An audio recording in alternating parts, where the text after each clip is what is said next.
여러분은 천재가 어떻게 만들어진다고 생각하십니까?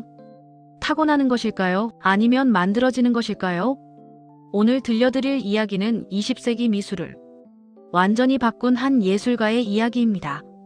그의 이름은 파블로 피카소. 우리 모두가 아는 그 이름입니다. 하지만 오늘은 여러분이 잘 모르는 피카소의 이야기를 들려드리려 합니다. 그가 어떻게 이 세상에 태어났는지, 그리고 그의 인생이 처음부터 얼마나 경계 위에 서 있었는지 말입니다. 이것은 단순한 성공 스토리가 아닙니다. 이것은 죽음에서 시작해 끊임없이 세상과 싸우며 결국 예술의 역사를 다시 쓴 한 인간의 이야기입니다. 1881년 10월 25일 밤 11시 15분 스페인 남부의 항구 도시 말라가 좁고 어두운 방에서 한 아이가 태어났습니다. 하지만 이상한 일이 벌어졌습니다. 아이가 울지 않았습니다. 숨도 쉬지 않았습니다. 산파는 아이를 살펴본 뒤 조용히 고개를 저었습니다. 사사나라고 판단한 것입니다. 당시에는 지금처럼 정확한 의료 장비가 없었습니다. 경험에 의존할 수밖에 없었죠. 산파는 더 이상 아이에게 신경 쓸 수 없다고 판단하고 출산으로 지친 어머니에게로 돌아갔습니다. 아이는 테이블 위에 놓여졌습니다. 차갑고 고요하게. 그렇게 한 인간의 인생은 시작도 하기 전에 끝나는 듯 보였습니다. 하지만 그 방에는 또 다른 사람이 있었습니다. 아이의 삼촌, 돈 살바도르 루이스. 그는 의사였습니다. 여러 자료에 따르면 그는 평소 시가를 즐겨 피우는 사람이었다고 합니다. 그날도 마찬가지였습니다. 방 안에서 시가를 피우고 있던 살바도르는 테이블 위에 아이에게 다가갔습니다. 그리고는 놀라운 행동을 합니다. 그는 자신이 피우던 시가 연기를 아기 코와 얼굴 쪽으로 불어넣었습니다. 지금의 기준으로 보면 상상하기 힘든 행동입니다. 하지만 당시에는 강한 자극을 통해 반응을 유도하는 방법이 쓰이던 시절이었습니다. 방 안의 사람들은 숨을 죽였습니다. 잠시의 정적. 그리고 아기의 몸이 움직이기 시작했습니다. 얼굴이 찡그려졌고 작은 기침이 나왔습니다. 이윽고 작고 약하지만 분명한 울음소리가 방 안을 가득 채웠습니다. 피카소가 태어난 것입니다. 피카소 자신도 훗날 이 이야기를 전기 작가에게 직접 들려줬다고 합니다. 그는 이렇게 말했습니다. 당시 의사들은 큰 시가를 피웠어요. 우리 삼촌도 예외가 아니었죠. 삼촌이 나를 보고는 내 얼굴에 연기를 불어넣었습니다. 나는 즉시 반응했죠. 찡그린 얼굴과 분노의 울음으로요. 분노의 울음. 그것이 피카소가 이 세상에 내지른 첫 소리였습니다. 어쩌면 그의 인생 전체를 예고하는 소리였을지도 모릅니다. 피카소의 아버지는 미술교사였습니다. 화가이기도 했지만 그냥 그럭저럭 그림 그리는 사람이었죠. 비둘기 그림을 주로 그렸다고 합니다. 하지만 아들은 완전히 달랐습니다. 피카소가 처음으로 한 말이 뭔지 아십니까? 피스였습니다. 스페인어로 연필을 뜻하는 라피스를 줄임말이었죠. 엄마 아빠도 아니고 연필이었다는 겁니다. 태어나면서부터 예술가였던 거죠. 그리고 전해지는 유명한 일화가 있습니다. 어느 날 아버지가 비둘기 그림을 그리고 있었습니다. 그런데 13살짜리 아들이 와서 그림의 발 부분을 대신 그려줬습니다. 그 그림을 본 아버지는 완전히 얼어붙었다고 합니다. 그리고는 자신이 쓰던 붓과 팔레트를 아들에게 넘겨주며 말했습니다. 이제 내가 할 일은 끝난 것 같다. 13살짜리 아들이 너무 잘 그려서 평생 그림을 그리던 아버지가 붓을 놓아버린 겁니다. 이게 자랑스러운 이야기일까요? 아닙니다. 아버지 입장에서는 완전한 항복이었죠. 하지만 동시에 아들의 천재성을 인정한 순간이기도 했습니다. 그런데 천재의 어린 시절이 항상 행복한 건 아니었습니다. 피카소는 학교에서 문제아였습니다. 친구들과 잘 어울리지 못했고 선생님 말을 전혀 안 들었습니다. 왜냐하면 배운 대로 그리는 걸 싫어했거든요. 이렇게 그려라 하면 싫은데요. 완전히 고집쟁이였습니다. 하지만 이 고집이 훗날 세상을 바꾸게 됩니다. 그리고 14살이 되던 해 피카소에게 큰 충격이 찾아옵니다. 7살짜리 여동생 콘치타가 갑자기 병으로 죽은 겁니다. 피카소는 태어날 때 자신이 거의 죽을 뻔했던 걸 알고 있었습니다. 그런데 이번엔 사랑하는 동생이 정말로 죽어버린 겁니다. 어린 피카소는 이때 처음으로 깨달았을 겁니다. 죽음은 언제든 올 수 있구나. 이 경험은 그의 그림에 평생 영향을 미칩니다. 시간이 흘러 1900년 19살이 된 피카소는 큰 결심을 합니다. 파리로 가자. 당시 파리는 예술의 중심지였습니다. 모든 예술가의 꿈이었죠. 하지만 현실은 달랐습니다. 피카소는 파리 몽마르트르의 다락방 같은 곳에서 살았습니다. 난방도 안 되는 작은 방이었죠. 돈이 없어서 캔버스를 못 샀습니다. 그래서 어떻게 했을까요? 이미 그린 그림 위에 다시 그림을 그렸습니다. 실제로 2017년에 피카소의 청색방이라는 작품을 엑스레이로 조사했더니 밑에 다른 그림이 숨어 있었다고 합니다. 가난해서 그림을 재활용했던 거죠. 배도 고팠습니다. 친구 맥스 자코브와 침대 하나를 나눠 썼다는 기록도 있습니다. 어떻게 나눠 썼냐고요? 한 명은 낮에 일하고 밤에 자고 한 명은 밤에 일하고 낮에 자는 식으로요. 천재 피카소도 이렇게 가난하게 살았습니다. 그리고 1901년 2월 17일 최악의 일이 벌어집니다. 피카소의 가장 친한 친구 카사에마스가 자살한 겁니다. 어떻게 죽었냐면 카페에서 총으로 자신의 머리를 쏴버렸습니다. 이유는 사랑하는 여자한테 차였기 때문이었습니다.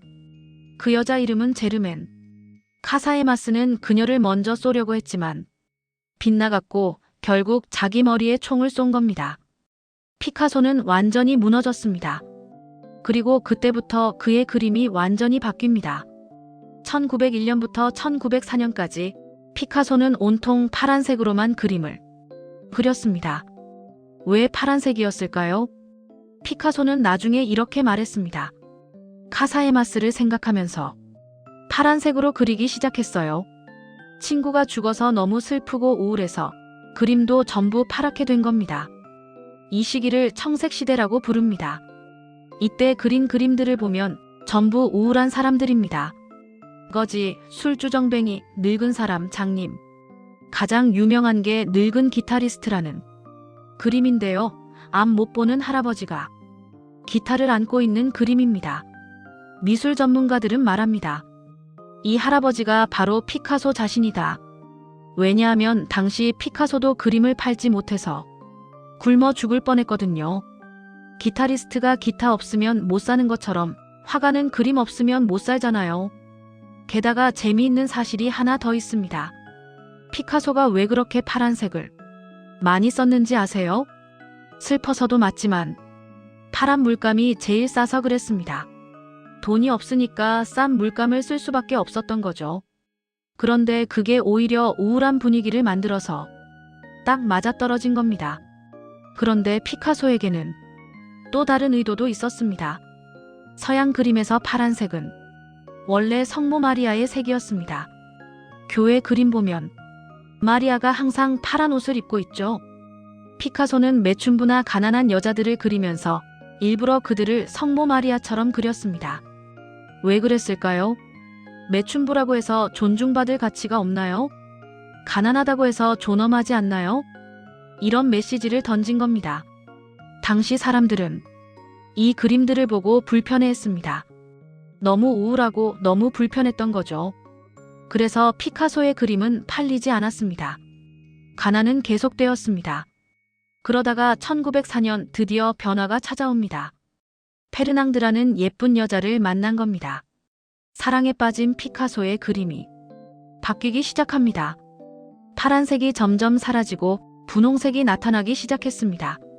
사랑하니까 그림도 밝아진 거죠. 하지만 피카소는 여기서 멈추지 않습니다. 피카소는 생각했습니다. 잠깐, 그림이라는 게 뭐지? 왜 우리는 항상 한쪽에서만 사물을 봐야 하지? 사람 얼굴을 정면에서만 그려야 할 이유가 있나? 보통 사람들은 이런 생각 안 합니다. 그냥 그림은 원래 그렇게 그리는 거지 하고 넘어가죠. 하지만 피카소는 달랐습니다. 나는 정면도 보고 싶고 옆모습도 보고 싶고 뒷모습도 보고 싶은데 그래서 어떻게 했냐면 한 그림에 다 집어넣었습니다. 1907년 피카소는 엄청난 그림을 하나 완성합니다. 제목은 아비뇽의 처녀들. 이 그림을 그리는데 9개월이 걸렸고 수백 장의 스케치를 했다고 합니다. 그리고 완성된 그림을 친구들에게 보여줬는데 친구들 반응이 어땠을까요? 뭐야 이게? 장난하냐? 너 미쳤냐? 심지어 피카소의 친구이자 라이벌이던 마티스조차 이건 나쁜 농담이다라고 말했다고 합니다. 왜 그랬을까요? 그림 속 여자들의 얼굴이 완전히 이상했거든요. 정면인지 옆모습인지 모를 얼굴, 각진 몸, 그리고 오른쪽 두 명은 아예 아프리카 가면처럼 생겼습니다. 원근법도 없고 그림자도 없고 모든 게 평평하게 그려져 있었습니다. 사람들은 이해할 수 없었습니다. 그런데 재미있는 건 이 그림의 원래 제목입니다. 아비뇽의 매춘굴이었습니다. 피카소가 바르셀로나에서 자주 가던 매춘거리가 아비뇽 거리였거든요. 그래서 그 거리의 매춘부들을 그린 겁니다. 근데 너무 노골적이니까 나중에 비평가가 제목을 아비뇽의 처녀들로 바꿨습니다. 피카소는 평생 이 제목을 싫어했다고 하네요. 그런데 몇 년 후 사람들의 생각이 바뀌기 시작합니다. 이거 뭔가 새로운데? 이게 미래다. 피카소가 만든 이 새로운 방식을 입체주의라고 부르기 시작했습니다. 쉽게 말하면 뭐냐면 사물을 여러 각도에서 동시에 보는 겁니다. 예를 들어볼까요? 여러분 얼굴을 그린다고 해봅시다. 보통은 정면만 그리죠? 그런데 피카소는 왜? 옆모습도 있잖아. 뒷모습도 있잖아. 그래서 다 그려 넣는 겁니다. 한 그림에. 그러니까 얼굴이 이상하게 보이는 거죠. 코는 옆을 보는데 눈은 정면을 보고. 이게 바로 입체주의입니다. 피카소는 이렇게 말했습니다. 나는 찾지 않는다. 나는 발견할 뿐이다. 무슨 뜻일까요? 피카소는 이렇게 그려야지 하고 계획한 게 아니었습니다. 그냥 그리다 보니까 이렇게 해도 되네 하고 발견한 겁니다. 마치 아인슈타인이 시간과 공간에 대한 우리의 생각을 바꿨듯이 피카소는 그림에 대한 우리의 생각을 완전히 바꿔버렸습니다. 이후 피카소는 엄청나게 유명해집니다. 돈도 많이 벌었고 살아있을 때 루브르 박물관에 전시된 최초의 예술가가 되었습니다. 91살까지 살면서 15만 점이 넘는 작품을 남겼습니다. 하루에 몇 점씩 그린 거죠. 하지만 피카소의 삶이 평온했냐면 전혀 아니었습니다. 여자 관계도 복잡했고 전쟁도 겪었고 정치적 논란도 많았습니다. 마치 태어날 때부터 그랬던 것처럼 그의 삶은 끝까지 경계 위에 있었습니다. 다시 그의 출생 순간으로 돌아가 봅니다. 만약 그때 삼촌이 죽었네 하고 그냥 돌아섰다면 피카소는 존재하지 않았을 겁니다. 입체주의도 없었을 거고 20세기 미술도 완전히 달라졌을 겁니다. 어쩌면 역사는 이렇게 작은 선택 하나로 움직이는지도 모릅니다. 시가 연기 한 번. 그게 세상을 바꿨습니다. 피카소가 남긴 말이 있습니다. 색깔은 감정의 변화를 따라간다. 그의 파란색은 절망이었습니다. 그의 분홍색은 희망이었습니다. 그의 분해된 형태는 새로운 시각이었습니다. 그리고 그의 삶 자체가 하나의 예술 작품이었습니다. 피카소는 우리에게 이렇게 말하는 것 같습니다. 정해진 틀에 갇히지 마라. 세상을 새로운 눈으로 봐라. 그리고 두려워하지 마라. 지금까지 시청해주셔서 감사합니다. 구독과 좋아요 부탁드립니다.